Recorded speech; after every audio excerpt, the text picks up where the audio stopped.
Namba maombi ya jinai namba 26287 ya mwaka 2025 kati ya Mheshimiwa Katibu Mkuu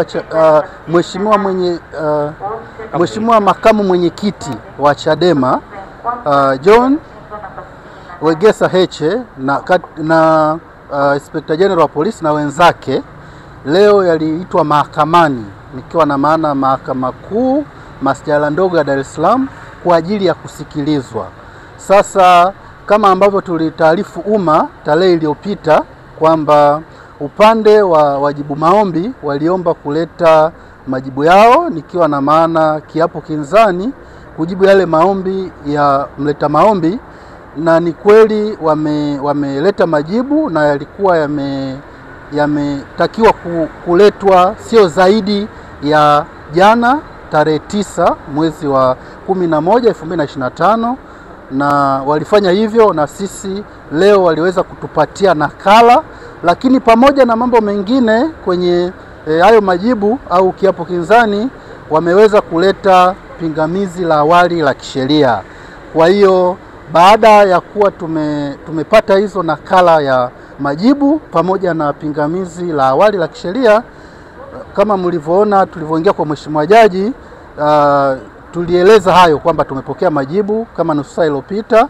Sasa kutokana na mazingira yaliyokuwepo, pingamizi limeletwa muda mchache uliopita. Kwa upande wetu tukaona ni busara kwa faida ya mteja wetu tuweze kupata muda ili tujiandae tuje kufanya kile ambacho mteja wetu ametutuma kusikiliza, na mahakama sasa ipate nafasi ya kusikiliza pande zote na kutoa majibu ya pingamizi la awali pamoja na maombi kwa ujumla. Kwa hiyo Mheshimiwa Jaji amepanga tarehe 13 mwezi huu wa 11 2025 saa 4:30 asubuhi maombi yaje kwa ajili ya kusikilizwa kwa pamoja na pingamizi la awali la kisheria ambalo limeletwa na wajibu maombi.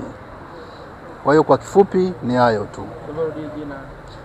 Jina la mimi naitwa wakili Selemani Matauka, lakini kwa pamoja nipo na mawakili wenzangu ni Mr. Paul Kisabo, William Madu na wengine, pamoja na Fredrick Msaki, Doris Sarun na Kafuku, lakini wao wameshaondoka, lakini wote kwa pamoja tulikuja kwa ajili ya kumwakilisha Mheshimiwa Heche.